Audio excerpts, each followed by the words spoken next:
Assalamualaikum warahmatullahi wabarakatuh. Kami dari kelompok 9 yang beranggotakan sebenarnya 3 karena Ali Sandi sudah nggak ada. Jadi kami berdua, yaitu saya Wahyu Trislistian dan teman saya Hanif Angsori.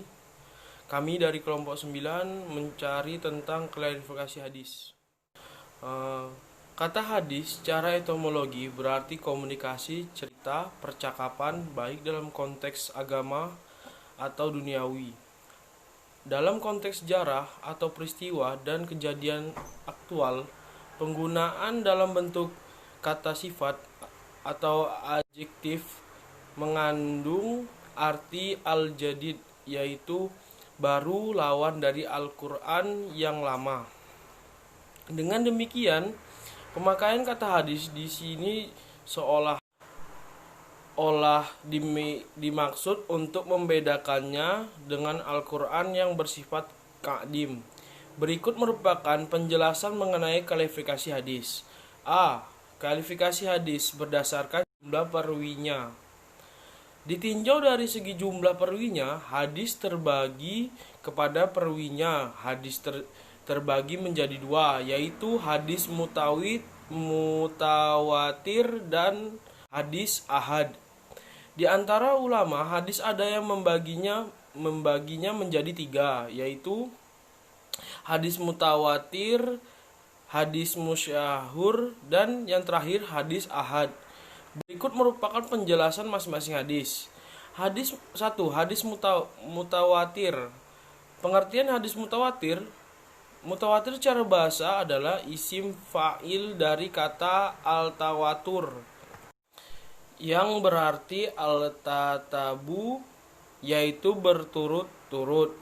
Menurut istilah ulama, hadis mutawatir berarti hadis yang diriwayatkan oleh orang banyak yang mustahil menurut adat bahwa mereka bersepakat berbuat dusta. Kriteria hadis mutawatir. 1. Perwir hadis tersebut terdiri atas jumlah yang banyak. Sekurang-kurangnya jumlahnya menurut sebagian ulama hadis adalah 10 orang. Namun ada berpendapat minimal 4 orang dalam setiap tabaqat, sebagaimana yang dikemukakan oleh Abu Thayyib, karena dianalogikan kepada saksi dalam Kazaf. Ada yang mengharuskan 5 orang, dianalogikan kepada jumlah Nabi Ulul Azmi yang berjumlah 5 orang. Ada juga yang mengharuskan 20 orang karena dikiaskan kepada Al-Quran surat ke-8 Al-Nafal 65. Dan bahkan ada yang mensyaratkan minimal 40 orang karena dikiaskan kepada Al-Quran surat Al-Anfal ayat 64. Penentuan jumlah tersebut sebenarnya adalah relatif karena yang menjadi tujuan utamanya adalah syarat nomor 3, yaitu mustahilnya mereka bersepakat melakukan dusta atas berita yang mereka riwayatkan. 2. Jumlah tersebut harus terdapat pada setiap lapisan atau tingkatan sanad. 3. Mustahil menurut adat bahwa mereka dapat bersepakat berbuat dusta. 4. Sanad riwayat mereka adalah panca indera, yaitu sesuatu yang dapat dijangkau oleh panca indera maupun melalui pendengaran atau penglihatan. C. Macam-macam hadis mutawatir. 1. Mutawatir lafzi, yaitu hadis yang diriwayatkan dengan lafaznya oleh sejumlah perawi yang lain yang tidak disangsikan bahwa mereka akan bersepakat untuk berbuat dusta dari awal sampai ke akhir sanadnya. Contoh hadis mutawatir adalah barang siapa yang berbuat dusta terhadapku dengan sengaja, maka berarti ia menyediakan tempat di neraka. Hadis ini diriwayatkan oleh lebih dari 70 sahabat. 2. Mutawatir maknawi, yaitu hadis yang mutawatir maknanya. saja tidak pada lafaznya. Contoh dari hadis ini adalah tentang mengusap sepatu. Al-Masya' al-Kafain yang diriwayatkan secara bervariasi lafaznya oleh sekitar 70 orang. D. Hukum dan kedudukan hadis mutawatir. Status dan hukum hadis mutawatir adalah qat'i al-wurud, yaitu pasti keberadaannya dan menghasilkan ilmu yang diharuri pasti oleh karenanya adalah wajib bagi umat Islam untuk menerima dan mengamalkannya. Dalam karenanya pula orang yang menolak hukum hadis mutawatir dihukum kafir. Seluruh hadis mutawatir adalah makbul, dan karena itu pembahasan mengenai keadaan para perawinya tidak diperlukan lagi. 2. Hadis ahad. A. Pengertian hadis ahad. Kata ahad berarti satu. Menurut Ajja al-Khatib, yang dimaksud hadis ahad adalah hadis yang diriwayatkan oleh satu orang perawi, dua atau lebih, selama tidak memenuhi syarat hadis masyhur atau hadis mutawatir. B. Macam-macam hadis ahad. 1. Hadis masyhur. Secara bahasa, kata masyhur adalah isim maf'ul dari syarat yang berarti al-zuhur, yaitu nyata. Sedangkan menurut istilah ilmu hadis adalah hadis yang diriwayatkan oleh 3 orang perawi atau lebih pada setiap tingkatan sanad selama tidak sampai kepada tingkatan mutawatir. Status dan hukum hadis masyhur. Hukum hadis masyhur tidak ada hubungannya dengan sahih atau tidak suatu hadisnya. Karena di antara hadis masyhur terdapat hadis yang mempunyai satu sahih, hasan atau dhaif, dan bahkan ada yang maudhu atau palsu. Akan tetapi apabila suatu hadis masyhur tersebut berstatus sahih, maka hadis masyhur itu hukumnya lebih kuat daripada hadis aziz dan gharib.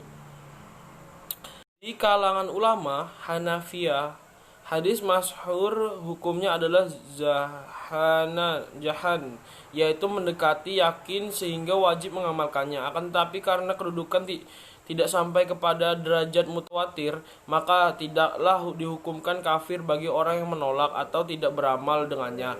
Selain hadis masyhur yang khusus dikenal di kalangan ulama hadis, sebagian yang telah dikemukakan definisinya di atas disebut dengan al-masyhur al-istilahi, yang juga terdapat hadis masyhur yang dikenal di kalangan ulama lain selain ulama hadis yang di kalangan umat secara umum. Hadis masyhur dalam bentuk yang terakhir ini disebut al-masyhur ghair istilahi, yang mencakup hadis yang sanadnya terdiri dari satu orang perawi atau lebih pada setiap tingkatan, atau bahkan yang tidak mempunyai sanad sama sekali. Al-2. Hadis aziz. Aziz menurunkan bahasa dalam sahifat mashabat dari kata azaz, yaitu yang berarti qala dan nadara, yaitu sedikit dan jarang, atau berasal dari kata azazia, azaz yang berarti qawiyah, dan istada, yaitu kuat dan sangat. Menurut istilah ilmu hadis, aziz berarti hadis yang tidak kurang perawinya dari 2 orang pada seluruh tingkatan sanad. Contoh hadis ahad adalah hadis yang diriwayatkan oleh Bukhari dari hadis Abu Hurairah bahwa Rasulullah bersabda, "Tidak beriman salah seorang hingga aku lebih dicintai dari orang tuanya atau anaknya." 3. Hadis gharib. Menurut bahasa, kata gharib adalah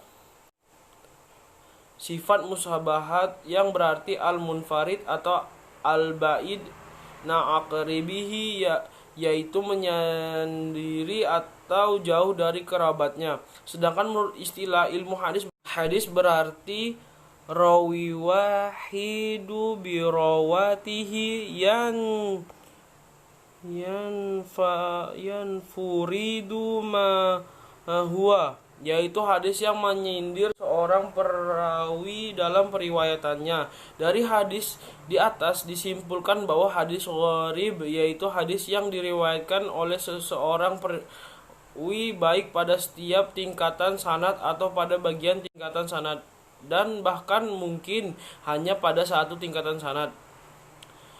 Hadis gharib sebagian dibagi menjadi dua, yaitu gharib mutahalak, yaitu hadis yang menjadi seorang perawi dalam periwayatan pada asal sanad. Contoh hadis gharib mutahalak adalah hadis mengenai niat. Biniyatil malu innama, sesungguhnya seluruh amal itu tergantung niat. Hadis riwayat Bukhari Muslim.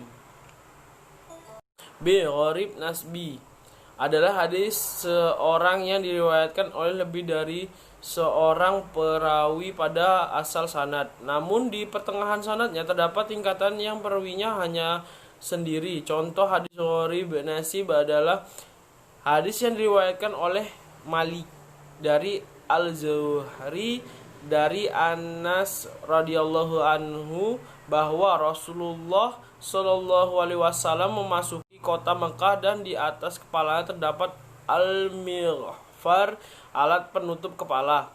Hadis riwayat Bukhari Muslim. B. Kualifikasi hadis berdasarkan kualitas sanad dan matannya. Ditinjau dari segi kualitas sanad dan matannya atau berdasarkan kepada kuat atau lemahnya, hadis terbagi menjadi dua golongan, yaitu hadis makbul dan hadis mardud. Yang dimaksud hadis makbul adalah hadis yang memenuhi syarat-syarat qabul, yaitu syarat untuk dapat diterima sebagai dalil dalam perumusan hukum atau untuk beramal dengannya. Hadis makbul ini terdiri atas hadis sahih, hadis hasan, sedangkan yang dimaksud dengan hadis mardud adalah hadis yang tidak memenuhi syarat-syarat qabul, dan hadis mardud dinamai juga dengan hadis dhaif. Berikut ini adalah penjelasan tentang masing-masing dari berbagai hadis berdasarkan kualitas sanad dan matannya. 1. Hadis sahih. Pengertian dari kriterianya. Sahih secara etimologi adalah lawan dari sakmi atau sakit, sedangkan dalam istilah ilmu hadis adalah hadis yang berhubungan atau bersambung sanadnya yang diriwayatkan oleh perawi yang adil, habit yang diterima dari perawi yang sama atau kualitasnya dengannya sampai kepada akhir sanad, tidak saidis dan tidak perlu berilat. Kriteria yang telah dirumuskan oleh para ulama tentang hadis sahih adalah sebagai berikut. 1. Sanad hadis tersebut harus bersambung. Maksudnya adalah bahwa setiap perawi menerima hadis secara langsung, yang berarti di atasnya dari awal sanad sampai ke akhir sanad, dalam seterusnya sampai kepada Nabi Muhammad SAW sebagai sumber hadis tersebut. 2. Perawinya adalah adil, yaitu memenuhi kriteria muslim, balik, berakal, taat beragama, tidak melakukan perbuatan fasik, dan tidak rusak muruahnya. 3. Perawinya adalah tahabit, artinya perawinya tersebut memiliki ketelitian dalam menerima hadis. 4. Hadis yang diriwayatkan tidak syadis, artinya hadis tersebut tidak menyalahi riwayat perawi yang lebih itasqat daripadanya. 5. Hadis yang diriwayatkan selama dari ilat yang merusak. Dimaksud ilat dalam suatu hadis adalah sesuatu yang sifatnya samar-samar atau tersembunyi atau yang dapat melemahkan hadis tersebut. Contoh dari hadis sahih adalah Muhammadi ini an Sihabi ni anina maliku akhbara lak Yusufa bnullahi abdu sana had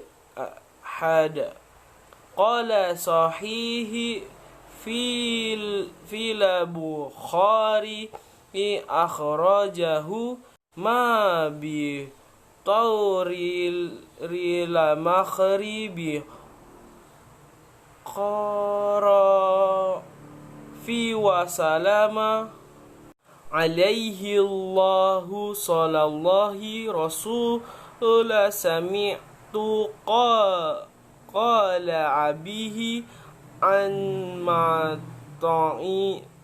min Jubairini.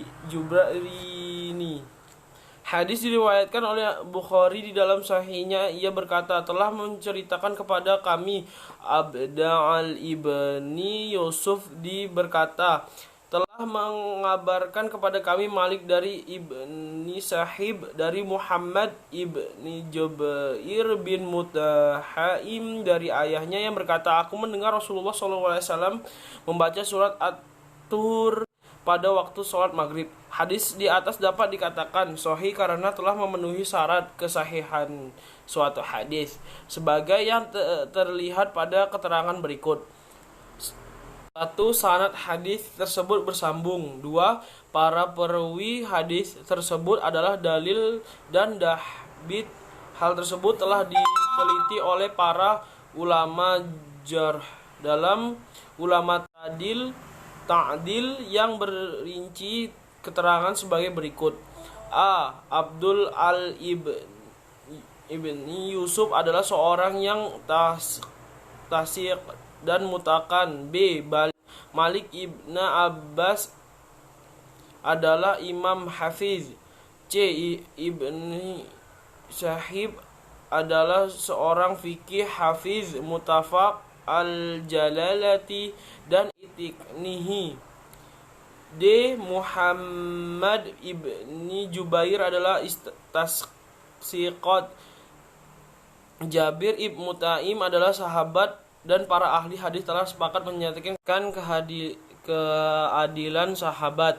B. Tingkatan hadis sahih. Sebagian ulama hadis membagi tingkatan hadis sahih berdasarkan kepada kriteria yang dipedomani oleh para mujarrij atau perawinya yang terakhir yang membukukan hadis sahih tersebut kepada 7 tingkatan, yaitu sebagai berikut. 1. Hadis yang disepakati oleh Bukhari dan Muslim. 2. Hadis yang diriwayatkan oleh Bukhari saja. 3. Hadis yang diriwayatkan oleh Muslim saja. 4. Hadis yang diriwayatkan sesuai dengan persyaratan Bukhari dan Muslim. 5. Hadis yang diriwayatkan menurut persyaratan Bukhari. 6. Hadis yang diriwayatkan menurut persyaratan Muslim. 7. Hadis yang sahih menurut imam-imam hadis lainnya yang tidak mengikuti syarat Bukhari dan Muslim, Ibnu Khuzaimah dan Ibni Hibban. C. Macam-macam hadis sahih. Sahih lidzatihi, yaitu hadis yang dirinya sendiri telah memenuhi kriteria kesahihan sebagaimana yang disebutkan di atas dan tidak memerlukan penguat dari yang lainnya. 2. Sahih lighairihi, yaitu hadis yang kesahihannya tidak berdasarkan sanadnya sendiri, tetapi berdasarkan pada dudukannya sanad yang lainnya yang sama kedudukannya dengan sanad atau kuat dari kepadanya. D. Hukum dan status kehujahan hadis sahih. Para ulama hadis, demikian juga para ulama ushul fikih dan fuqaha sepakat menyatakan bahwa hadis sahih adalah wajib untuk menerima dan mengamalkannya. Hadis sahih adalah hujah dan dalil dalam menetapkan hukum syara. Oleh karenanya tidak ada alasan bagi setiap muslim untuk meninggalkannya. 2. Hadis hasan. A. Pengertian dari kriterianya. Hasan secara etimologi adalah merupakan sifat habaha yang berarti al-jamal yaitu indah atau bagus. Sedangkan menurut Ibnu Hajar yaitu hadis yang bersambung sanadnya dengan periwayatan perawi yang adil kurang kedahtabatihannya dari perawi yang sama kualitas dengan sampai ke akhir sanad, tidak syadis dan tidak berilat. Adapun kriteria hadis hasan ada 5, yaitu sanad tersebut harus bersambung, 2 perawinya adalah adil, 3 perawinya mempunyai sifat dahibat namun kualitasnya lebih rendah yang dimiliki oleh perawi hadis sahih, 4 hadis yang diriwayatkan tersebut tidak syadis, 5 hadis yang diriwayatkan selamat dari ilat yang merusak. Contoh hadis hasan adalah diriwayatkan oleh Tirmizi, dia berkata, telah menceritakan kepada kami Qutaibah, telah menceritakan kepada kami Ja'far ibni Sulaiman al-Dahbai dari Abi Imran al-Jawani dari Abu Bakar ibnu Abu Musa al-Arsyari, dia berkata, aku mendengar ayah berkata di hadapan musuh Rasulullah SAW bersabda, sesungguhnya pintu-pintu surga itu di bawahnya naungan pedang. Hadis di atas dinyatakan hasan karena pada sanadnya terdapat Ja'far Ibnu Sulaiman al-Dahbi yang menurut para ulama hadis bahwa Ja'far ini berada pada kualitas sahih, tidak sempurna dabitnya sehingga tidak mencapai tingkatan tasikot sebagai salah satu persyaratan hadis sahih. B. Macam-macam hadis hasan. Hadis hasan ladzatihi yaitu hadis yang dirinya sendiri telah memenuhi kriteria hasan sebagaimana yang telah disebutkan di atas dan tidak memerlukan bantuan yang lain untuk mengangkatnya ke derajat hasan sebagaimana halnya pada hasan li ghairihi. Hadis B. 2. Hadis hasan li ghairihi yaitu hadis dhaif apabila jalan datangnya terbilang atau lebih dari 1 dan sebab kedhaifannya bukan karena perawinya fasik atau pendusta. C. Hukum dan status kehujahannya. Hadis hasan sebagaimana halnya hadis sahih meskipun derajatnya berada di bawah hadis sahih adalah hadis yang dapat diterima dan dipergunakan sebagai dalil atau hujah dalam penetapan hukum atau dalam beramal. Para ulama hadis, ulama usul fikih dan fuqaha sependapat tentang kehujahannya hadis hasan. 3. Hadis dhaif. A. Kriteria dan macam-macam hadis dhaif adalah hadis mardud, yaitu hadis yang ditolak atau tidak dapat dijadikan hujah atau dalil dalam menetapkan sesuatu hukum.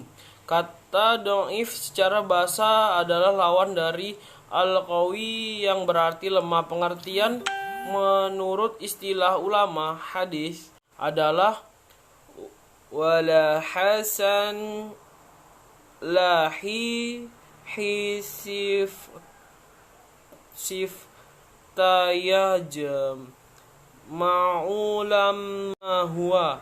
Hadis yang tidak menghimpun sifat sahih dan hasan. Dari definisi di atas dapat dipahami bahwa kriteria hadis dhaif adalah 1.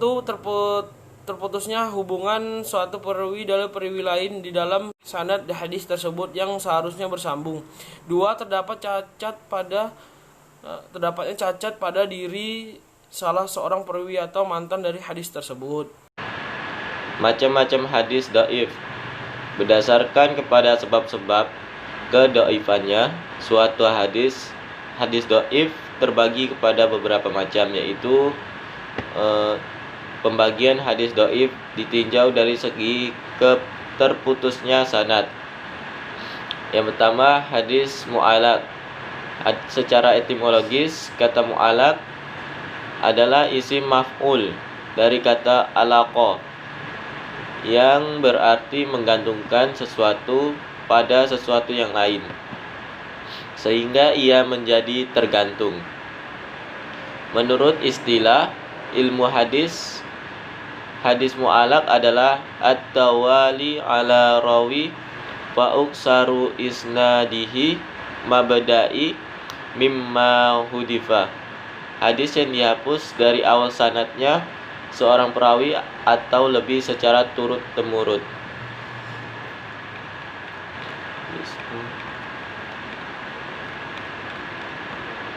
Kedua, hadis mursal. Secara bahasa, kata mursal adalah isim maf'ul dari arsala yang berarti at-talaqah, yaitu melepaskan atau membebaskan. Dalam hal ini adalah melepaskan isnad dan tidak menghubungkannya dengan seorang perawi yang dikenal. Sedangkan menurut istilah ilmu hadis adalah yaitu suatu hadis yang gugur dari akhir sanadnya seorang perawi sudah tabi'i. Ketiga, hadis muddal, yaitu hadis yang gugur dari sanadnya dua seorang perawi atau lebih secara berturut-turut, baik itu terjadi di awal, di pertengahan, atau di akhir sanad. Para ulama sepakat menyatakan bahwa hukum hadis-hadis muddal ini adalah dhaif.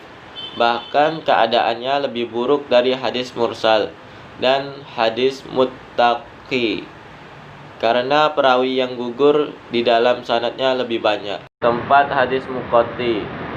Kata muqatti adalah isim fa'il dari al-inqita, yaitu lawan dari al-ittisal yang berarti terputus.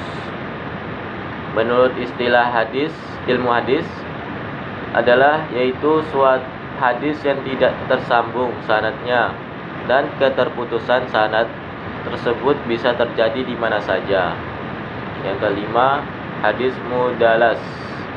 Hadis mudalas yaitu menyembunyikan kecacatan dalam sanad dan menampakkannya pada lahirnya seperti baik.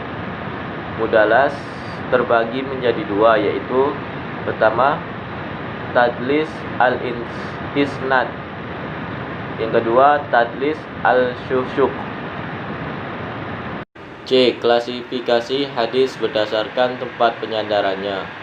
1. Hadis qudsi.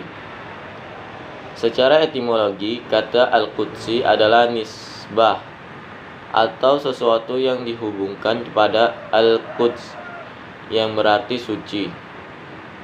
Dengan demikian, hadis qudsi berarti hadis yang dihubungkan kepada zat yang suci, yaitu Allah. Menurut istilah umum ilmu hadis, hadis qudsi adalah azza wa jalla rabbihi ilahu iya isnadihi ma'a wa salama alaihillahu sholan nabiyyi ani ilaina faqala ma huwa. Hadis yang diriwayatkan pada kita dari Nabi SAW yang disandarkan oleh beliau kepada Allah Ta'ala.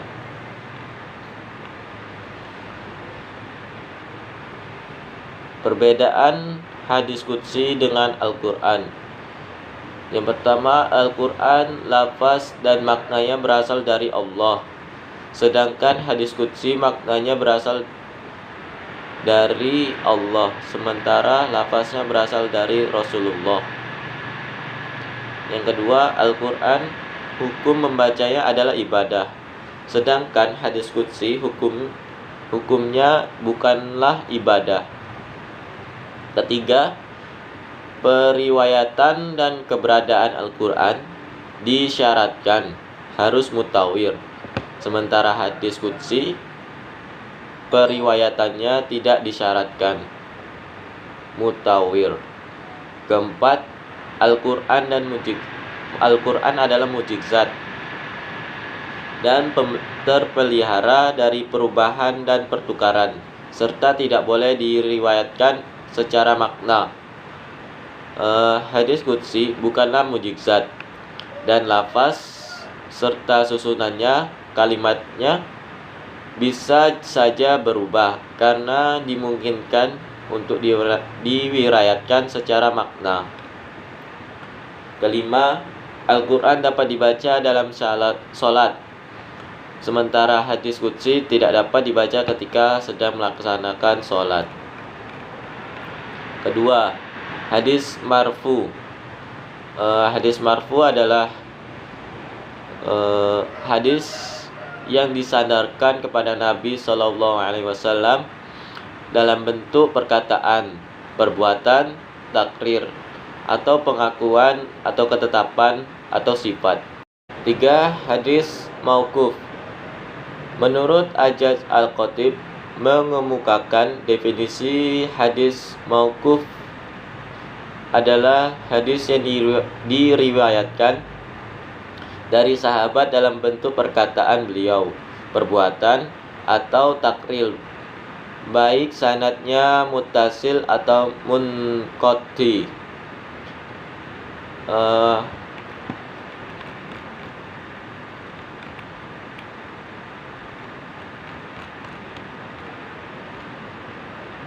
Empat, hadis maktu.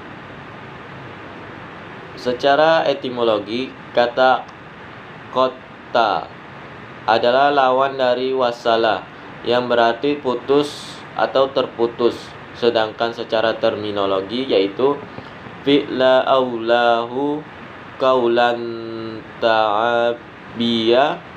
ta'abiyyi wa huwa la mauqafu, yaitu sesuatu yang terhenti atau sampai pada tabi'i, baik perkataan maupun perbuatan tabi'i tersebut. Oke, terima kasih atas teman-teman yang telah meluangkan waktu untuk membaca kualifikasi yang makalah kami yang berjudul kualifikasi hadis.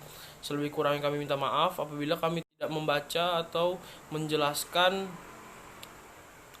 hadisnya yang bahasa Arab, karena kami tidak jelas juga melihatnya dan takut salah juga. Sesungguhnya kesalahan itu datangnya dari kami dan kebenaran hanya milik Allah Subhanahu wa taala. Terima kasih atas teman-teman yang telah mendengarkan, menanggapi, dan memberi pertanyaan kepada kami. Kami akhiri. Wassalamualaikum warahmatullahi wabarakatuh.